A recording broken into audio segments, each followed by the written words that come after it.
A man made one promise to God, one sentence spoken in desperation. He believed it would guarantee victory in battle, and it did. He returned home a hero. The people celebrated. The war was over. His enemies had been defeated. Everything he had prayed for had come true. Then, the front door of his house opened. Someone came running toward him, laughing, dancing, playing a tambourine. It wasn't a servant, wasn't a stranger, wasn't an animal. It was his only daughter. In that instant, his greatest victory became the greatest tragedy of his life. What kind of promise could destroy the very person you love most? Why didn't God stop him? And what lesson has this heartbreaking story been teaching the world for more than 3,000 years? This is one of the most emotional, most debated, and most tragic stories in the entire Bible. The land of Israel was once again drowning in fear. For 18 long years, the Ammonites swept across the land like a storm. Villages burned, families fled. Fields that should have produced food became battlefields. Parents watched helplessly as their children grew up knowing nothing but oppression. Israel had turned away from God. They had worshipped idols. They had trusted foreign gods more than the God who had rescued them from Egypt. And now, they were paying the price. Desperate, the people cried out once more, "Lord, save us." But this time, heaven was silent. Then God answered, "Did you not abandon me and serve other gods? Go and cry out to the gods you have chosen." Those words struck Israel with fear. For the first time, they realized the depth of their rebellion. The people tore down their idols. They humbled themselves. They begged God for mercy. They knew they needed more than forgiveness. They needed someone brave enough to lead them into battle. But there was a problem. No one wanted to fight the Ammonites, not even Israel's strongest warriors. Then someone's mind drifted to a forgotten name. A man no one had spoken of for years. A warrior who had been rejected, driven away, and left to survive on his own. His name was Jephthah. Years earlier, Jephthah had suffered a painful injustice. His father was Gilead, but his mother was not his father's wife. She had been a prostitute. When Gilead's legitimate sons grew older, they wanted nothing to do with him. One day they confronted him. "You will never receive any inheritance from our father. You are the son of another woman." Those words cut deeper than any sword. Jephthah had done nothing wrong. He had chosen neither his birth nor his circumstances. Yet his own brothers cast him out. He left home with nothing, no family, no inheritance, no future. He settled in the rugged land of Tob, far from those who had rejected him. Life there was harsh. It attracted outcasts, men with nowhere else to go. Some had lost everything. Others had made terrible mistakes. But together, they found a leader, Jephthah. He became known as a mighty warrior, not because he wore a crown, not because he commanded an army, but because courage had been forged inside him through years of pain. Sometimes, the people most overlooked become the ones God prepares for the greatest assignments. Back in Israel, the Ammonites were gathering for war. The elders looked at one another. There was only one man capable of saving them, the same man they had once ignored. They made the long journey to Tob. When they found Jephthah, they spoke carefully. "Come, be our commander. Help us fight the Ammonites." Jephthah looked at them in disbelief. His face revealed years of buried hurt. "Weren't you the ones who hated me? Weren't you the ones who drove me away from my father's house? So why have you come to me now?" The elders lowered their eyes, because they knew he was right. Pain has a way of remembering every wound. One elder stepped forward. "We were wrong, but now we need you. "If you lead us to victory, you will become the head over all the people of Gilead." Those words hung in the air. Years earlier, they had stripped him of his inheritance. Now they were offering him leadership over the very people who had rejected him. Jephthah did not answer immediately. He searched their faces. Was this another trap? Or had they truly changed? Finally he spoke. "If I return with you, and if the Lord gives me victory, will you truly make me your leader?" "We swear before the Lord." Only then did Jephthah agree. The rejected son was going home. But before he ever lifted a sword, before he gathered an army, before he stepped onto the battlefield, he did something that would change his life forever. A decision. One promise. One sentence spoken in the heat of desperation. A promise that would become one of the most heartbreaking moments recorded anywhere in Scripture. Jephthah did not rush into battle. Before drawing a sword, he first sought peace. He sent messengers to the king of the Ammonites with a simple question: "What do you have against Israel, that you have come to fight us?" The Ammonite king answered with confidence, "When Israel came out of Egypt, they took our land. Return it now, and we will leave in peace." It sounded convincing, but it wasn't true. Jephthah knew Israel's history. He knew the journey through the wilderness. He knew what had really happened. So he sent another message. Patiently, he recounted the story. Israel had not stolen the land. They had asked permission to pass peacefully. Permission had been refused. When attacked, Israel defended itself. The land they now possessed had been given to them after victory in battle, not taken through deception. Then Jephthah asked a question that silenced every argument. "If your God gives you land, don't you keep it? So why shouldn't we keep the land the Lord our God has given us?" He reminded the king that Israel had lived there for hundreds of years. "If this land truly belonged to you," he asked, "why did no one come to claim it all those years ago?" There was no answer. The Ammonite king ignored every word. He wanted war, not justice, not peace. War. The time for negotiations had ended. Jephthah gathered his men. The valleys echoed with marching feet. Swords were sharpened. Shields were lifted. Families watched from a distance as fathers, brothers, and sons prepared to leave. No one knew how many would return. The weight of leading an entire nation settled heavily on Jephthah's shoulders.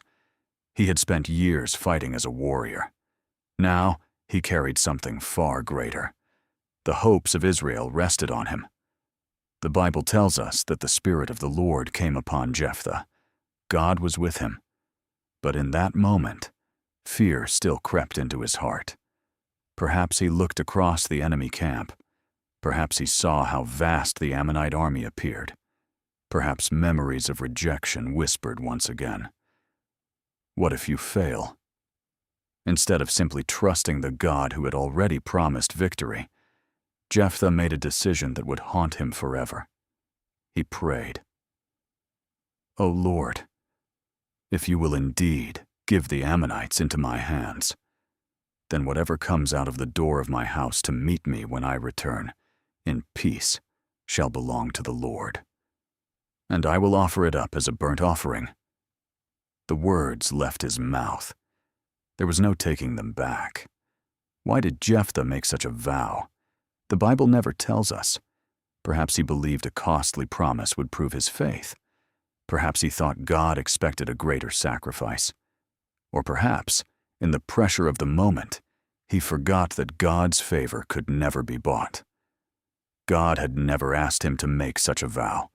The promise was entirely his own. Sometimes, the greatest mistakes are not made in rebellion. They are made in desperation. With the vow spoken, Jephthah led Israel into battle. The clash was fierce. Steel crashed against steel. Dust filled the air. The cries of soldiers echoed across the hills of Gilead. But the Lord fought for Israel. The Ammonite lines began to break. One city after another fell. 20 cities were captured. The once proud army that had terrorized Israel for 18 years was completely defeated. It was a stunning victory. The people rejoiced. Songs of triumph spread through the land. For the first time in many years, Israel could breathe again. Jephthah had done what no one else dared to do. The rejected son had become the nation's deliverer. As the army journeyed home, his heart must have been overflowing with gratitude. He imagined the celebration waiting for him, the embrace of loved ones, the laughter, the music, the joy of returning alive. With every step toward his house, he drew closer to the promise he had almost forgotten. The gates came into view. His home stood peacefully beneath the evening sky. The battle was over. The danger had passed. He smiled. Then the front door opened. Someone came running toward him, dancing, laughing, beating a tambourine in celebration. It wasn't a servant. It wasn't an animal from the household. It wasn't a stranger. It was the one person he loved more than anyone else in the world, his only child, his daughter. The victory he had prayed for had just become the greatest tragedy of his life. Jephthah froze. The smile disappeared from his face. The tambourine continued to beat. His daughter danced toward him, completely unaware of what had happened. She was celebrating her father's return, celebrating the victory that had saved Israel. Then she noticed his expression. Instead of joy, there were tears. Jephthah tore his clothes in anguish. "My daughter, you have brought me very low. You are among those who trouble me. For I have opened my mouth to the Lord, and I cannot take back my vow." The young woman stood in silence. She had no idea what her father had promised before leaving for war. She had no part in the vow. Yet she was the first to walk through the door. For a long moment, neither father nor daughter spoke. The celebration outside faded into silence. Then, with remarkable faith, she answered, "My father, if you have given your word to the Lord, do to me according to what you have promised, now that the Lord has given you victory over your enemies." These are some of the most heartbreaking words ever spoken in Scripture. She did not argue. She did not accuse her father. She simply accepted the painful reality before her. Then she made one final request. "Give me 2 months, so that I may go into the mountains with my friends and mourn that I will never marry." Notice what grieved her most: not wealth, not comfort, not possessions. She mourned the future she would never have, the family she would never build, the children she would never hold, the life she had dreamed of. Jephthah granted her request. For 2 months, she wandered the hills with her companions.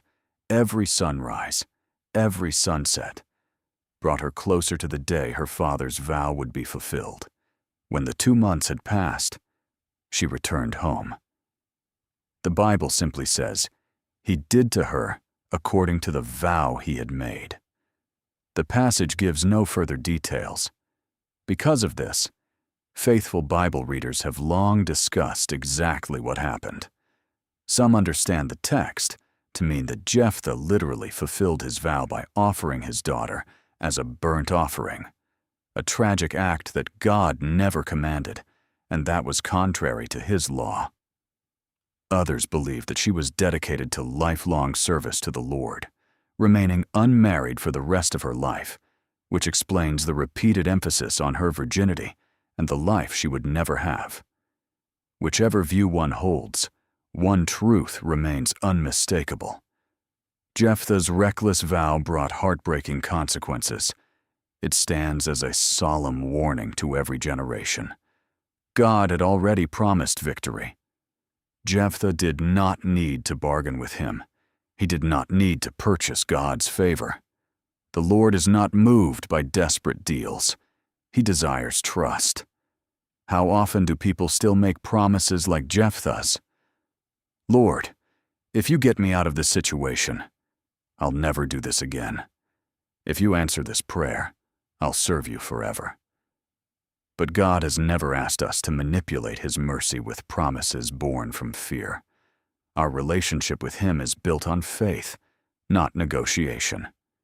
Jesus would later teach, "Let your yes be yes, and your no, no."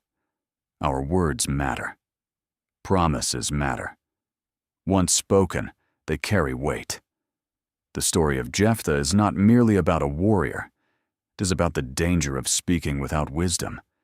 It is about the pain that impulsive decisions can bring. It is about the importance of trusting God instead of trying to bargain with Him. Yet even in this tragedy, God's faithfulness shines through. Israel was delivered. His purposes continued. And this difficult story remains preserved in Scripture, not to glorify human failure, but to teach us from it. Perhaps that is why this account has endured for thousands of years. Not because it is easy to read, but because it reminds us that one careless sentence can change a lifetime. If this story challenged or encouraged you, take a moment to reflect on its message. Have you ever made a promise to God in a moment of fear or desperation? Share your thoughts respectfully in the comments below. And if you enjoy cinematic Bible stories that bring Scripture to life while remaining faithful to God's Word, don't forget to subscribe and join us for the next journey into the pages of the Bible. Until next time, may God's Word continue to guide your heart, strengthen your faith, and fill you with His wisdom.